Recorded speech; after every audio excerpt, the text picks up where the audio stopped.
Hello बच्चों, आज मैं परवीन डागर फिर आपके सामने आ गई हूँ व्याकरण का एक टॉपिक लेकर, एक विषय लेकर, उपसर्ग और प्रत्यय। उपसर्ग प्रत्यय ज़्यादा कठिन विषय नहीं है, लेकिन छात्र इसमें बहुत ज़्यादा गलती करते हैं, बच्चे बहुत ज़्यादा गलती करते हैं।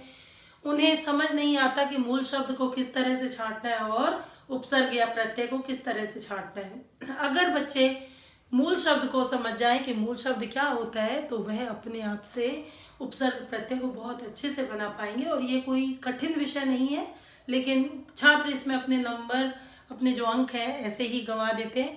पहले मैं उपसर्ग के बारे में बताऊंगी।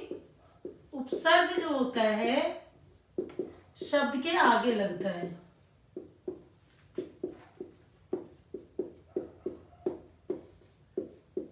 लगकर उसका अर्थ बदल देता है।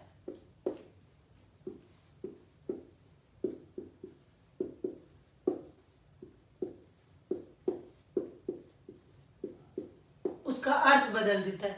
उपसर्ग का खुद का भी अपना एक अर्थ होता है, लेकिन वह जिस शब्द के साथ लगेगा उसका भी अर्थ बदल देगा। उपसर्ग का अपना खुद अर्थ इसलिए होता है क्योंकि वह शब्द का ही एक अंश माना जाता है।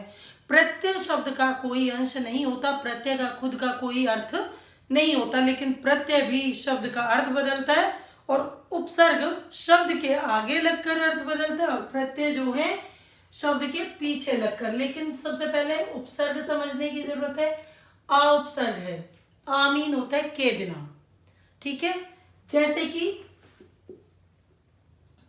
ज्ञान शब्द है, ज्ञान मीन होता है जानकारी, लेकिन इसके साथ अगर आ जोड़ दें तो अज्ञान, तो ये बन गया बिना ज्ञान के। ऐसे ही बे,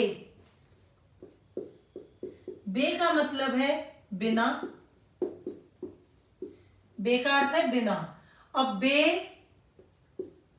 शर्म यानी बिना शर्म के। और इसी में अगर मैं बात करूं तो बा शब्द का मतलब होता है के साथ, के साथ। जैसे कि बा इज्जत, आपने सुना होगा कि वह बाइज्जत बरी किया जाता है, यानी इज्जत के साथ बरी किया जाता है। तो इस तरह से छोटा सा एक शब्द का अंश होता है जैसे ये है, लेकिन इन सभी मूल शब्दों का अर्थ बदल देता है। लेकिन आपको एक चीज और ध्यान रखनी है, जब आपको शब्द दिया जाए तो उसमें से उपसर्ग छांटने पर उपसर्ग छांटोगे, लेकिन कई बार बच्चे गलती कर देते हैं। जैसे कि स्वागत शब्द है, स्वागत। अब इसमें बच्चे क्या करेंगे, स्व जमा आगत कर देंगे, या फिर इसका बनेगा सु जमा आगत। ये यहां पर कई उपसर्गों के साथ संधि देखी जाती है, जैसे प्रत्येक। अब इसमें बच्चे क्या करते हैं, ऐसे छोड़कर येक कर देते हैं। इसे मूल शब्द बता देंगे, इसे प्रत्यय उपसर्ग बता देंगे, जबकि ये गलत है। प्रत्येक नहीं होता, प्रति जमा एक। प्रति इसमें उपसर्ग है और एक इसमें मूल शब्द है। तो मूल शब्द का खासकर ध्यान रखना है, जैसे कि अत्यधिक। अब इसमें उपसर्ग है जो वो अति है और अधिक इसमें मूल शब्द है। आपको ये ध्यान रखना है कि जो मूल शब्द निकाल रहे हो उसका अपना एक अर्थ होता है और जो उपसर्ग है उसका तो अपना अर्थ है ही। और कई बार बच्चे कितनी छोटी छोटी सी गलती कर देते हैं, जैसे कि अगर शब्द दिया गया है निर्बल, बच्चों को लगेगा निर छांटना है, या तो निर ऐसे कर देंगे। कई बच्चे हैं जो ऐसे हमें परीक्षा में पाते हैं, आंसर इस तरह के पाते हैं और इसमें बल लगा देंगे साथ में, जो कि गलत है। हमें हमेशा ध्यान रखना है, जो र है ये बिना स्वर की र है, तो ये निर र हलंत वाला आएगा और जमा बल, इस तरह से निर जमा बल। तो आपको ये ध्यान रखना है, जो मूल शब्द छांट रहे हो वो हमेशा अर्थ वाला होता है, ना कि बिना अर्थ के। ऐसे ही दुर्बल, ऐसे। अगर निराकार शब्द है तो अब दुर्बल में तो दुर ऐसे आएगी, र हलंत वाली, तब बल आएगा। अब यहां पर निर पूरी आ जाएगी, निर जमा आकार। यहां पर क्या है, संधि हो रही है अ जमा आ की, तब ये दीर्घ संधि होकर निराकार बन रहा है। ठीक है, इस तरह से आपको ध्यान रखना है। कभी भी ऐसे जो ऊपर यानी रेफ दे रखी है, रेफ हमेशा हलंत के साथ होगी, क्योंकि वह स्वर रहित र है, यानी जिसे हम आदि र बोल देते हैं, वैसे है। चलिए अब प्रत्यय पे आ जाते हैं। प्रत्यय हमारे शब्द के पीछे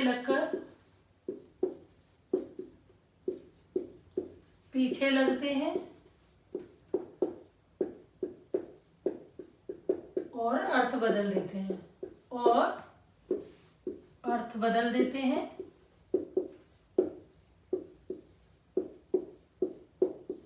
बच्चे कई बार ऐसे कंफ्यूज होते हैं कि प्रत्यय छांटने के लिए बोलो तो उपसर्ग छांट देंगे और उपसर्ग छांटने के लिए बोलो तो प्रत्यय छांट देते हैं, ध्यान नहीं आता। एक छोटा सा ऐसे ही एग्जांपल दे रही हूँ, ऐसे ही उदाहरण दे रही हूँ।